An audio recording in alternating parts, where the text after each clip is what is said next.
오늘 아침 뉴스의 맥을 짚어드리는 시간 뉴스연구소. 오늘도 두 분의 연구위원 함께합니다. CBS 김광일 기자 그리고 경향신문의 박순봉 기자 어서 오십시오. 안녕하세요. 예, 첫 번째 뉴스 어디로 갈까요? 내란 종식 먼저. 우원식 국회의장이 지난 일요일에 개헌을 하자 제안한 데 대해서 민주당이 어제 많은 이야기들을 나눈 것 같고 결국 이재명 대표가 답을 내놨어요. 지금은 때가 아니다. 사실상 일축했다라고 볼 수 있을 것 같습니다. 개헌이 필요하긴 합니다. 라면서도 당장은 민주주의 파괴를 막는 게 훨씬 긴급하고 중요합니다. 우선 내란 종식에 집중해줬으면 좋겠습니다. 라고 얘기를 했어요. 지금은 개헌 이런 거 할 때가 아니다라는 말로 들리죠. 이재명 대표가 이렇게 공개적으로 밝혔고 친명 쪽에 좀 취재를 어제 여러 각도로 좀 해봤거든요. 뭐 반발이 엄청 세고 거칠었습니다. 어제도 소개해드렸잖아요. 정청래 법사위원장이 뭐 의장놀이 그만하라 이런 얘기를 했었는데 네. 그 이후에도 제가 만나고 접했던 여러 사람들이 적대감을 드러냈어요. 한 지도부 의원은 뻘짓이다. 이걸로 의장 리더십은 완전히 끝났다. 법사위에 있는 한 재선 의원은 너무 황당한 제안이었다. 그리고 김지호 경기도당 대변인은 어제 우리 저녁 프로그램 한판승부에 나와서 이거 개헌 반대하러 거리로 나가야 되는 거 아니냐. 아, 그런 말도 나왔습니까? 네, 뭐 이게 농을 섞어서 이렇게 표현을 했는데 사실 이 밖에도 제가 취재할 때 훨씬 더 거친 말들, 뭐 좀 방송에 쓸 수 없는 말들도 많을 정도로 되게 반감이 어디 거셌습니다. 근데 개헌의 필요성은 정치권에서 그동안 계속 공감해왔던 내용이고 이재명 대표 역시 공약으로도 걸었고 필요하다고 누누이 얘기했던 건데 이렇게까지 반대하는 이유는 뭐죠? 논리를 전해드릴게요. 가장 크게 나오는 얘기는 전열이 흐트러진다. 지금 윤석열 대통령이 내란 사태를 촉발한 게 제도 탓이었냐. 본질을 흐리게 된다. 그리고 대선 가도에서 이대로 두면 집권하는 게 명약 관화한데 개헌이라는 블랙홀로 빠질 만한 그런 변수를 만들지 말아야 한다. 이런 얘기들이 제일 많았고요. 변수 만들지 말라. 네, 제가 또 인상 깊었던 몇 가지 논리만 소개해드리면 합의가 되겠느냐. 그러니까 권력구조 개헌 같은 경우는 이게 스몰딜이 아니라 빅딜을 해야 되는 사안인데 그러려면 국민의힘의 의견을 전체적으로 지휘할 사람이랑 민주당 쪽의 의견을 다 지휘할 사람이랑 딱 만나서 같이 의견을 주고받아야 이 조직화된 의견을 주고받아야지 빅딜이 가능할 텐데 지금 저쪽에 그런 사람이 있냐. 어차피 후보 난립 중이기 때문에 현실적으로 불가한 얘기다. 또 하나가 상대방한테 정치적인 공간을 열어주게 된다. 지금 국민의힘은 그 계엄 이후에 윤석열 전 대통령한테 끌려가면서 정치적 공간 자체가 닫혀버린 측면이 있는데 국민의힘에서 개헌 핑계로 어물쩍 넘어가려고 다음 단계로 넘어가려고 하는데 거기에 이용당하는 꼴 아니냐. 최소한 국민의힘한테 개헌 논의에 참여하려면 사과를 하거나 아니면 윤 전 대통령이랑 선긋기를 하거나 이런 전제 조건 정도는 걸고 했어야 되는 거 아니냐. 전략적으로 뭐 이런 논리들이 민주당에서 나오고 있습니다. 실제로 국민의힘에서는 이 개헌론에 반색하고 있어요. 권영세 비대위원장 어제 기다렸다는 듯이 아침 회의에서 그동안 우리는 제왕적 대통령제의 폐해를 목도해왔다라고 밝혔고요. 다만 민주당 내부에서도 사실은 개헌론을 이렇게 무시할 필요는 없다. 4년 중임제를 만약에 이번에 가다듬게 되면 그걸 잘 이용해서 오히려 이재명 대표가 8년 집권 가능할 수 있는 거 아니냐. 정권이 만들어지기 전에 그걸 하게 되면 그런 반론도 있고. 그러면 비명계 주자들 중에 이 개헌론, 우원식 의장 개헌론에 대해서 찬성 입장 밝힌 인사들은 누구죠? 김동연, 김부겸, 김두관. 이 세 사람이 일단 어제 개헌에 동의하는 찬성하는 입장들을 냈습니다. 예. 주자들 중에서 이제 이렇게 찬성론이 나왔음에도 불구하고 이재명 대표가 워낙 일축을 했기 때문에 논의는 더 이상 진정되지 않는 분위기인가요? 일단은 민주당 내에서는 스톱될 것 같습니다. 어제 우원식 의장이 양당 지도부가 동의했다. 그러니까 앞으로 좀 추진할 수 있는 거다라고 입장을 냈었거든요. 이게 무슨 말이냐면 이재명 대표가 그렇게 사실상 일축하면서도 계엄 요건을 강화하는 문제나 5.18 정신을 헌법 전문에 수록하는 문제, 어떤 이런 주제에 대해서는 일종의 원포인트 개헌은 가능하다는 식으로 입장을 냈었거든요. 5.18 정신을 수록하는 문제, 계엄의 요건 강화하는 문제. 요거는 권력구조 분산하고는 뭐 상관없는 부분이잖아요. 그렇죠. 이런 것들을 아까 말씀드린 빅딜보다는 스몰딜로도 충분히 가능한 부분이기 때문에 이렇게 얘기를 했었는데 이걸 우원식 의장이 일종의 좀 확대 해석을 해서 동의했다라고 포장을 씌운 것 같고요. 그러나 냉정하게 보면은 민주당 내부에서는 하루도 못 간 이슈가 됐습니다. 그래요. 개헌론에 대한 이야기 먼저 정리를 좀 해줬는데 박순봉 기자. 네. 박순봉 기자가 취재한 내용들은 어떤 게 있습니까? 저도 이재명 대표 쪽에 물어봤거든요. 그러니까 권력구조 개헌에 대해서는 구체적으로 어떤 입장이냐. 이재명 대표 표현을 좀 다시 한번 물어봤는데 이제 이 대표 측에서 설명하는 건 이런 얘기였어요. 김광일 기자가 해준 얘기랑도 비슷한데 개헌의 필요성에는 공감하지만 현실적으로 할 수 있는 것부터 해야 된다는 의미다. 그러니까 물리적으로 가능한지 정치 지형상 가능한지 모두 봐야 된다. 그러니까 사실상은 좀 거부하는 입장으로 보여요. 그러니까 부정적인 입장으로 보이고요. 그래서 이제 구조적으로 보면은 두 가지를 좀 짚어볼 수 있는데, 그러니까 이재명 대표가 이 개헌보다 내란 종식 이걸 먼저 얘기한 거는 두 가지로 볼 수가 있습니다. 일단 첫 번째는 이 말씀해주신 그러니까 내란 종식 먼저 다룬다라는 얘기는 당내에서 이제 그만 싸워. 이게 정리한 내용이라고 보면 될 것 같아요. 왜냐하면 이제 비명계 쪽에서 이걸 가지고 좀 흔들어 보려고 한다라고 생각을 하거든요. 그렇기 때문에 이걸 정리한 게 한 가지가 있고 두 번째는 그러니까 앞으로 예고편이라고도 볼 수가 있는데 대선 전국에서도 내란 공방은 계속된다. 이것도 한 면을 볼 수가 있어요. 그러니까 앞으로 이 대선 전국이 치러지게 될 거잖아요. 그러면 이재명 대표를 필두로 한 민주당은 계속해서 국민의힘을 압박하는 카드로 내란 얘기를 꾸준히 꺼낼 겁니다. 그리고 구조적으로 또 하나를 보면은 통상적으로는 이제 정치권에서 그 집권이 가까워진 유력 대선 후보는 그 개헌을 얘기를 안 하죠. 왜냐하면 자신이 양보하는 그런 구조가 되기 때문에 이건 안 한다는 그런 면도 볼 수가 있고요. 늘 그래서 개헌 논의가 또 안 되고 또 안 되고 그랬던 거잖아요. 그렇죠. 가장 힘이 강한 사람이 거부하는 구조가 돼 있기 때문에 그래서 잘 이루어지지가 않는 겁니다. 그리고 이제 힘이 빠질 때쯤에 또 개헌 얘기를 꺼내면 그때는 힘이 빠졌기 때문에 개헌 얘기가 돌아가지 않고 맞습니다. 이런 악순환이 계속됐죠. 네. 그 내란 종식이 그럼 어디까지냐 이거에 대해서 국민의힘 내에서 불안감이 굉장히 좀 커지고 있는 그런 걸 좀 하나 전해드리고 싶은데 모 관계자가 이렇게 얘기를 하는 거예요. 그러니까 내란 종식이라는 게 그럼 뭐겠느냐 이렇게 추정을 하는 게 이재명 대표가 대통령 되는 걸 내란 종식이라고 하진 않을 것 같고 그럼 그 다음 단계일 텐데 윤석열 전 대통령이 1심에서 유죄 나오는 걸까? 근데 자기가 생각했을 때는 아니라는 거예요. 모 관계자가 하는 얘기로는 내란에 동조했던 세력 그 전국적으로는 국민의힘까지 그 위헌정당 해산 청구를 하는 것까지가 아니겠느냐. 그러니까 좀 강하게 예측하는, 그러니까 좀 아주 좀 과하게 예측하는 그런 사람이긴 한데, 그럼 결국에는 이제 당을 아예 해산시키는 그런 방향까지 가지 않겠느냐 이런 위기감이 국민의힘 내부에서 있는 거고요. 잠깐만요. 그러니까 새 대통령을 선출하는 시기 그것도 아니고, 윤석열 전 대통령이 형사재판 1심 선고 받는 시기 그것도 아니고.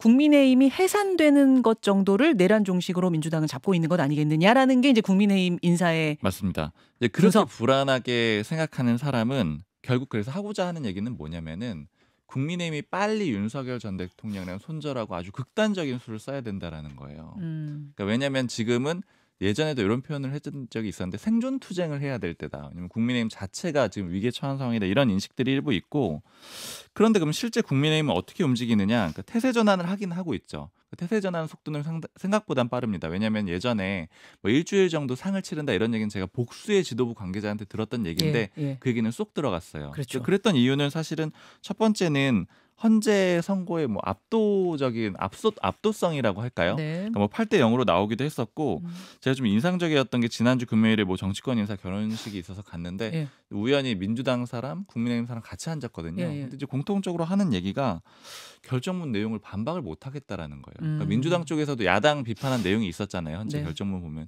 인정할 수밖에 없었다라는 거고 국민의힘 쪽에서도 이거는 우리가 말로 먹고 사는 사람들인데 말로 반박하기가 좀 어렵다. 그러다 보니까 이제 헌재에 대해서는 이 결정에 대해서는 도무지 반박을 할 수 없는 이런 상황이 됐잖아요. 그러니까 전환이 된 측면이 있고 그다음에 재보궐선거에서도 사실 이 아스팔트 보수가 어느 정도 영향력을 끼칠 것이냐 제한적으로는 좀 드러났거든요. 이게 굉장히 제한적이다 이런 것들이 드러났기 때문에 결국 선을 그어야 한다고는 하는데 문제는 그렇다고 해서 어느 선까지 카드를 쓸 거냐 이걸 보면은 지도부 쪽의 얘기를 들어보면 아주 극단적인 수는 못 쓰는 거예요. 지금 5대5 이 구조도 바꿀 수가 없는 상황이라고 얘기를 하고 민심호 당심호 경선 말이죠. 네. 그리고 사실 극단적인 수가 그럼 뭐가 있느냐. 당내에서 실제로 나오는 얘기들은 뭐가 있냐면 국민의힘 후보 안 낸다고 한 다음에 그냥 플랫폼 역할만 하자. 그러니까 전체 뭐 보수 내지는 그냥 국민 후보를 뽑아야 된다 이런 얘기들을 하고 있거든요. 근데 이런 것과는 지금 지도부는 선을 긋고 있는 그림 여기까지는 볼 수 있을 것 같아요. 자, 그러니까 국민의힘 안에서 지금 이른바 윤 대통령과 절연해야 된다는 절연파와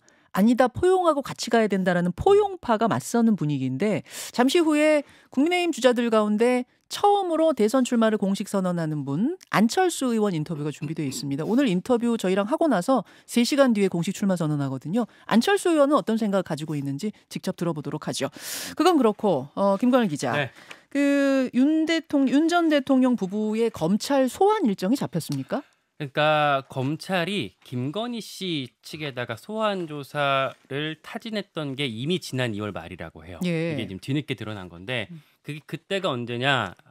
명태균 사건, 공천 개입 논란으로 있었던 명태균 사건이 창원지검에서 서울중앙지검으로 올라갔을 때 있잖아요. 그 올라온 직후에 검찰이 김건희 씨 측에다가 소환 조사 받자라고 타진했다고 하고요. 지난번에는 제3의 장소에서 받아서 논란이 크게 나왔었잖아요. 네. 이번에는 검찰청사에서 직접 조사를 받으시라 이렇게 통보를 했고, 그때 사실 김건희 씨 측에서 탄핵 심판 중이기 때문에 좀 어렵다라고 답을 했었는데, 이제 파면이 됐기 때문에 조만간 이루어지지 않을까 이런 예상들이 좀 나오고 있고요. 또 하나 김건희 씨보다 윤 전 대통령을 먼저 조사할 수도 있지 않을까, 뭐 이런 관측도 같이 있습니다. 소환 조사요. 네. 알겠습니다. 이 부분 형사 재판 부분도 어떻게 돼가는가, 또 김건희 씨 관련된 이 재판들은 어떻게 돼가는가, 이것도 관심을 갖지만 아무래도 조기 대선 모드로 접어들면서부터는 당 이야기에, 주자들 이야기에 가장 관심이 쏠리는 것 같습니다. 어제는 무슨 얘기가 있었냐면은 한덕수 대행 차출론.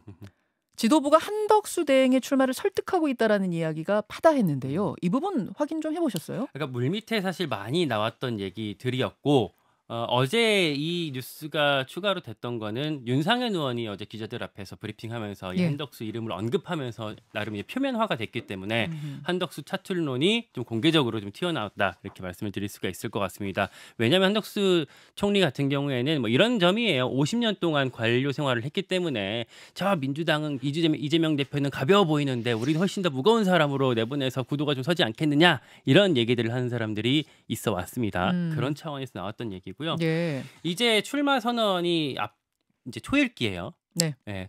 이런 국면에서 사실 기자들이 주목하는 몇 가지 포인트들이 있는데, 어떤 건가요? 이를테면 캠프의 인적 구성, 아니면 사무실에 계약했는지, 특히 사무실 같은 경우에 돈이 들어가는 부분이기 때문에 정말 출마 의사가 있으면 사무실을 계약하게 되고. 그러니까 소문은 굉장히 무성한데 사무실 계약해야 진짜 나가는구나, 기자들은 그러잖아요. 돈을 쓰는 거잖아요, 거기. 그렇죠. 그걸 많이 주목하게 되고, 뭐 기자회견 장소를 예약하느냐, 공보 조직을 세팅하느냐, 이런 것들을 보게 되는데, 일단은 주자들이 모여들고 있고, 먼저 국민의힘 같은 경우에는 뭐 13룡이다 이런 보도가 있었잖아요. 최근에는 20명에 육박할 수 있다, 이런 전망까지 나오고 있거든요. 20명이요? 네. 여러 이제 군소 주자들까지 같이 나오고 있는 그림이 있기 때문에 먼저 첫 테이프는 안철수 의원이 끊습니다. 말씀하신 것처럼 오늘 오전 11시에 광화문 광장에서 출마 선언을 하고요. 국회 앞 맨하탄 21빌딩, 뭐 어느 빌딩인지는 중요하지는 않습니다. 그 빌딩에 거점 사무실을 차리기로 했다고 해요. 그리고 대합 빌딩 쪽에 홍준표, 한동훈, 그리고 또 김문수 장관도 최근에 사무실을 계약했다라는 소식이 들리고요. 김문수 장관은 아직 출마하겠다고 직접적으로 밝히진 않았잖아요. 안 하는데 어제 전직 의원들이 국회 소통관 나와서 김문수 나오시라 뭐 이렇게 밝히기도 했고, 사무실도 계약했다라는 소식이 들리고 있어요. 그리고 그 기자들한테 본인들의 보도 자료들을 제공하는 이제 공보 카톡방 같은 것들. 김문수 장관이요? 아니요. 이거는 유승민, 홍준표, 한동훈, 오세훈 등등이 조직이 됐고, 김문수 장관 요까지는 아직 아닙니다. 사무실 계약까지만 했군요. 그렇죠. 최근의 관심은 오세훈 서울시장의 출마 여부예요. 오세훈 시장 당연히 출마하는 거라고 다들 생각하고 있었는데 갑자기 불출마설이 살짝 나왔었어요. 네, 지금도 파다하게 나오고 있고, 실제로 확인을 해보니까 고심 중이다. 그리고 90% 이상 출마할 걸로 보고는 있는데 아직 최종 결심은 하지 않았다. 탄핵이라는 엄청난 사건이 있었기 때문에 쉽게 우리가 출마 결정을 내릴 수는 없고, 여러 가지로 고심하고 있고, 종교계 인사 등등 이제 의견을 많이 듣고 있다라고 핵심 측근이 얘기를 하더라고요. 근데 근데 탄핵 가능성이 상당히 높게 그동안 계속 점쳐졌는데, 탄핵이 있어서 이게 어떻게 될지 모르겠다라는 이야기는 잘 이해는 안 가는데요. 그러다 보니까 사실 주변에서는 토허제 논란이나 이런 부분들 때문에 안 나가는 게 아니라 못 나가는 거 아니냐, 뭐 이런 어떤 분석도 같이 있고요. 실제로 제가 취재한 바에 따르면 오세훈 캠프 내부에 사실은 나가지 말자라는 의견도 상당히 많다라고. 그래요. 네. 오세훈 시장을 좀 주목해 봐야겠군요. 네. 그리고 민주당 같은 경우에는 이재명 대표가 뭐 진작에 저 용산 빌딩에 사무실 차렸다 뭐 이런 얘기들도 많이 나오고 있고 아마 내일 출마 선언이 있을 것 같습니다. 이재명 대표. 민주당은 박찬대 원내대표 권한대행 체제로 선거관리가 들어갈 것 같고 네. 김두관 전 지사 이미 출마 선언됐고 김경수, 김동연, 김부겸 이렇게 3김 이르면 이번 주 중에 출사표를 낼 것 같습니다. 김부겸 전 총리 같은 경우에 안 나올 수도 있다. 여기도 불출마설 이야기가 어제 김병주 의원 인터뷰하는데 나왔어요. 고민 중이라고. 나오는 쪽으로 마음 잡은 겁니까? 뭐 아직 그것도 확단할 수는 없는데 그 어떤 원내에서는 나올 걸로 많이들 예측하고 있습니다. 자, 이제 뭐 시계가 급박하게 돌아가면서 주자들 이름이 직접적으로 언급되고 있습니다. 박순봉 기자는 어떤 이야기들 취재하셨어요? 뭐 이재명 대표 대세로는 뭐 더 언급을 할 필요가 없을 것 같아요. 뭐 당내에서 이미 뭐 대세 사실은 이제 대통령이다 이런 표현까지 나오고 있는 상황이고, 어대명. 예. 네, 그렇죠. 이제 국민의힘 주자들이 그래서 오히려 변수인데 일단 지금 김광일 기자가 얘기해줬지만 김문수 장관 쪽 제가 좀 다시 한번 물어봤는데 일단. 유력하다고 봐도 되는 상황이냐 이렇게 물어보니까 오히려 김문수 장관 측 인사가 이렇게 표현하더라고요. 아니 거의 확정적이다 이렇게 얘기를 해요. 질문이 유력합니까로 갔는데 확정적입니다로 왔어요. 네, 그럼 뭐 100%네요. 네, 그렇게 봐도 되고 그다음에 시점은 그럼 어떻게 되겠느냐 물어보니까 오늘 국무회의 마치고 나서 이제 사의 표명하고 국무회의 멤버들한테 소회를 얘기한 다음에 장관으로서 일정들 있다 그래요. 그러니까 처리해야 되는 일정들 마무리를 쭉 한 다음에 이번 주 내로 출마 선언을 할 거라고 하고요. 일정은 지금 확정은 안 됐는데 그냥 뭐 관계자의 표현으로는 일요일 오후 2시도 많이 하던데 뭐 이런 표현도 쓰고 있더라고요. 그래서 이제 날짜는 조정하고 있는 상황인데 일요일이 될 수도 있을 것 같습니다. 근데 이 관계자의 얘기는 어쨌든 이번 주 안에 뭔가를 하지 않으면은 시간이 없다라는 거예요. 그렇죠. 네, 그래서 이제 이번 주 안에 다 이뤄질 거고요. 오세훈 시장도 마찬가지입니다. 지금 오세훈 시장 쪽도 김광일 기자가 해준 표현이랑 거의 똑같거든요. 고심 중이다. 그런데 제가 분위기를 들어봤을 때는 출마가 거의 유력해 보이고요. 역시 이번 주 내로 할 걸로 보입니다. 이게 사실은 모든 주자의 공통 적용이라고 보시면 돼요. 그리고 유승민 전 의원 쪽도 좀 체크를 해봤는데 그러니까 카톡방 어제 개설한 거는 말씀을 해주셨고 거기에 더해서 제가 들었을 때는 실무진들이 쓸 수 있는 공유 오피스를 마련해놨다라고 합니다. 그러니까 이제 빌딩까지 계약하지는 않았는데 공유 오피스에서 이제 준비 정도는 하고 있는 그런 상황입니다. 아까 이 국민의힘 상황을 이제 말씀드리면서 태세 전환은 했는데 뾰족한 수는 없다 이런 말씀을 해드렸는데. 이게 지금 당내에서 걱정들을 많이 하고 있는 게 대선에 대해서 어떻게 될 거냐 물어보면은 제가 인상적이었던 게 뭐 관계자의 표현은 다시 헌재 선고 그 전으로 돌아가 보면은 그때 5대3이나 뭐 4대4 얘기했던 사람들 있잖아요. 이제 그런 사람들의 말은 믿을 수가 없다라는 거예요. 그런 사람들이 5대3, 4대4 얘기했던 거랑 똑같이 대선에서 우리 이길 수 있어요 하는 얘기는 그 정도 수준이라는 거예요. 그러니까 대선에서 거의 패배가 거의 확실하다라는 겁니다. 근데 이제 여러 가지 이유들로 후보들도 나오고 기대도 걸고는 있는 상황인데 어렵다라고 보고 있는 건데 근데 그럼에도 불구하고 왜 그런 파격적인 수까지는 쓰지 않느냐. 그러니까 지도부 쪽이랑 종합적으로 제가 얘기를 들어봤을 때는 뭐냐면 결국에는 이 당 자체를 흔들 수는 없다라는 거예요. 당을 깨뜨릴 수는 없다라고 보고 있는 거고 그리고 비판적으로 보는 사람은 어떻게 보냐면 대선 후보로 나온 이후에 그 조직들이 만들어질 거잖아요. 그게 어떻게 이어질 거냐면 전당대회 조직으로 이어질 거라고 보는 거예요. 대선 후보를 결정하는 가장 중요한 요인 중에 하나가 아스팔트 보수가 될 텐데 이번에 윤석열 전 대통령 그 결집했었던 그 세력들 있잖아요. 될 텐데 이 사람들로는 본선에서는 이길 수 없어요. 그렇지만 후보는 될 수 있고 전당대회에서는 이길 수 있다라고 보는 거죠. 그러면 결국에는 당내에 지금 현재 있는 기득권들은 이후에도 결국 당권을 유지하거나 이런 목적이 있기 때문에 대선에서 패배하더라도 이 과정을 쭉 이어갈 거라고 보는 거예요. 그 말은 대선에서 진다고 당이 깨지진 않지만 만약 여기서 강하게 윤 대통령과 손절하는 뭔가 파격적인 걸 했다가 내가 죽는다. 그렇죠. 내 당권을 놓칠 수 있다. 이런 판단이 있는 거고 그래서 그 이후의 문제의식에서 당이 완전히 붕괴될 거다. 이렇게 보는 사람들은 어떻게든 생존해야 된다라고 보는 거고 당이 유지될 거라고 보는 사람들은 그냥 이 정도로 지더라도 좀 더 기회를 보자. 이런 식으로 가기 때문에 입장 차이가 생기고 있습니다. 그런 거군요. 알겠습니다. 흐름에 대해서 정리해 주셨어요. 오늘 뭐 이 이야기는 오늘 한칼 토론도 준비가 되어 있습니다. 거기서 좀 해보기로 하고 김광일 기자. 중요한 경제 소식 좀 다뤄야 될 것 같습니다. 아래 공포. 어제 우리나라 증시 말할 것도 없고 아시아 전체 증시는 어떤 제목은 피바다라는 표현 썼더라고요. 아시아 증시가 피바다 됐다. 미국 증시 연일 출렁이다가 어제 밤에 우리 시각으로 밤에 가짜 뉴스가 잠깐 나오면서 살짝 올랐어요. 마무리는 어떻게 됐습니까? 마무리는요. 약간 엇갈렸어요. 다우 네. 지수랑 그 S&P 지수는 살짝 떨어졌고 나스닥 지수는 0.1% 정도 올랐거든요. 그러니까 좀 어제 마무리보다는 미국 증시가 냉온탕을 오가고 아주 요동쳤던 일이 좀 중요한 것 같습니다. 중간에 가짜 뉴스는 뭐였냐면은 트럼프가 관세를 90일 정도 유예할 것이다라는 가짜 뉴스가 그럴듯하게 나오면서 증시가 반등했던 거죠. 그게 어디서 나왔나 찾아보니까 예. 미국 그 백악관 참모가 예. CNBC랑 인터뷰를 하면서 그렇게 말씀하신 것처럼 모든 국가에 90일 동안 관세 부과를 일시 중단할 수 있다. 그러니까 진행자가 질문을 그렇게 했어요. 그런 검토를 할 수 있냐라고 했더니 대통령이 결단하면 그런 검토는 할 수 있다라고 대답을 했는데 이게 와전된 거예요. 너무 긍정적으로 해석했군요. 네, 확대 해석되면서 보도가 나갔고 네. 그러면서 주가가 어제 미국 주가도 막 떨어지고 있었거든요. 예. 당장 어제 아시아 주가는 박살이 났는데 한국 5%, 중국 7%, 일본 8%, 대만 9%, 홍콩 13%, 그 유럽 증시도 막 떨어지고 미국도 떨어지고 있었는데 이 뉴스가 나오면서 확 올랐다가 미국 백악관이 가짜뉴스다라고 부인하면서 다시 떨어졌다가 막 출렁이고 앞으로도 이렇게 냉온탕을 좀 오갈 것 같습니다. 트럼프는요 어제 골프 치는 영상 SNS에 올리면서 뭐 좋은 약은 쓰다라는 식으로 쭉 밀고 나가겠다는 의사를 밝혔습니다. 트럼프 왜 이러나?